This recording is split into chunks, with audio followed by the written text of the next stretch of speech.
Last night, while flying to Singapore, President Trump diverted attention from his upcoming historic summit, using Twitter to send angry messages about the G7 summit he had just left. Mr. Trump tweeted that he would not endorse a joint communique released at the end of the summit and attacked Canadian Prime Minister Justin Trudeau for being, quote, very dishonest and weak. In a news conference yesterday, the Canadian Prime Minister had just announced that Canada would move forward with retaliatory tariffs in reaction to proposed U.S. tariffs on Canadian steel and aluminum.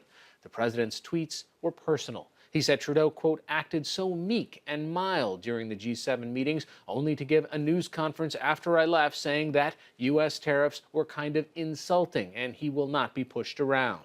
This morning, White House economic advisor Larry Kudlow said that Trudeau's actions were a betrayal, and the president was right to push back. He is not going to permit any show of weakness on the trip to negotiate with North Korea, nor should he. White House trade advisor Peter Navarro added to the attacks, calling Mr. Trump's attendance at the G7 a courtesy and accused the Canadian Prime Minister of acting in, quote, bad faith. Chris, there's a special place in hell for any foreign leader that engages in bad faith diplomacy with President Donald J. Trump and then tries to stab him in the back on the way out the door. Senators from both parties weighed in on Mr. Trump's decision. Republican Senator John McCain tweeted, to our allies, bipartisan majorities of Americans remain pro-free trade, pro-globalization, and supportive of alliances based on 70 years of shared values. Americans stand with you, even if our president doesn't. Democratic Senator Dianne Feinstein also criticized the decision not to endorse the G7 agreement. And it seems to me not to sign a statement of solidarity, which stands for everything that we stand for, is a big mistake. Joining us now to unravel this rapid turn of international events is Washington Post reporter Damian Paletta. Damian, we don't usually talk about the day after a G5, G6, G7, G8 summit as such a controversial or newsworthy event, but where are things now? Last night, at the end of the program, I said there was a communique, all of the countries agreed to it, but that's not the case anymore. No, as a matter of fact, I mean, this is really a huge international incident. We had the President of the United States agree with 6 other, leading economies to this joint statement about trade and free trade. And then the President got on Air Force One to fly to Singapore for his North Korea meeting, saw some comments that the Canadian Prime Minister made, Justin Trudeau, where he essentially said, we're not going to be pushed around by the United States. And then Trump was irate and withdrew from the communique. Now, practically, it doesn't really matter. It's just a piece of paper. But symbolically, it's incredibly significant. And I think we're seeing a real unraveling of the U.S.'s relationship with some of its closest allies as these countries really start to stand up to the president. Let's put this in sort of concrete terms. The United States has a huge group of consumers that rely on goods and services from all over the world. And obviously these countries rely on our consumers to make sure that they're selling. But what happens in practical terms in a trade war or a situation where these other major countries decide to have more restrictive policies on our products?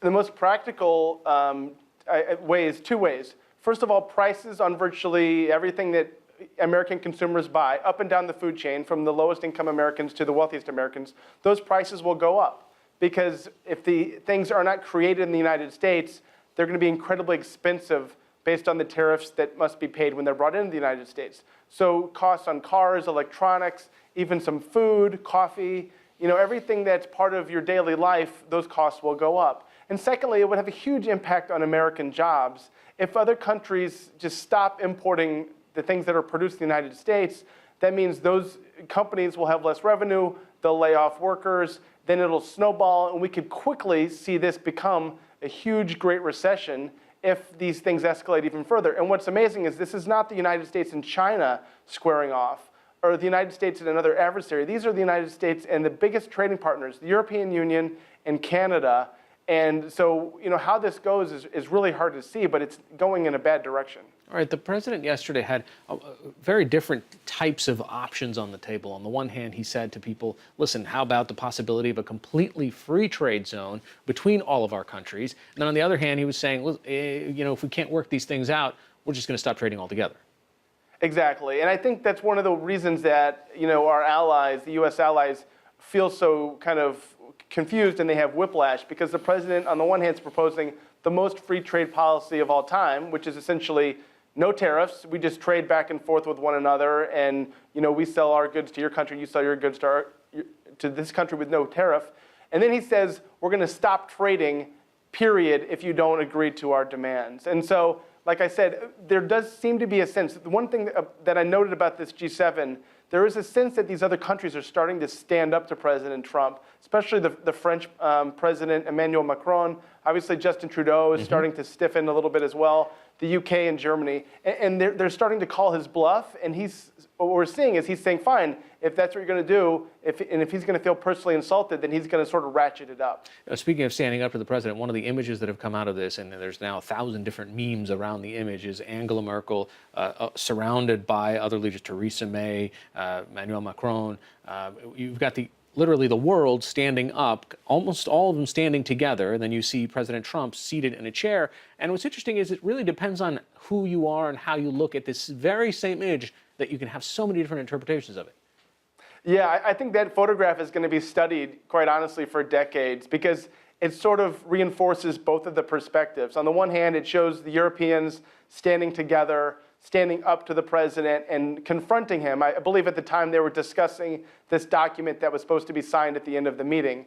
And on the other hand, you have the president with all eyes on him, right? Which is exactly what he wants in this sort of setting. He wants everyone to be coming to him, asking him kind of what U.S. policy and global policy should be. So I think both, sides kind of felt like they delivered their message. But on the other hand, I feel like both sides must feel like this conference, this summit, was kind of a disaster, because things are only going to escalate. And really, producers and workers and consumers in each country are going to suffer if this thing continues on the path that it's on. All right, Damian Piletta of the Washington Post, thanks so much for joining us today. My pleasure. Thank you.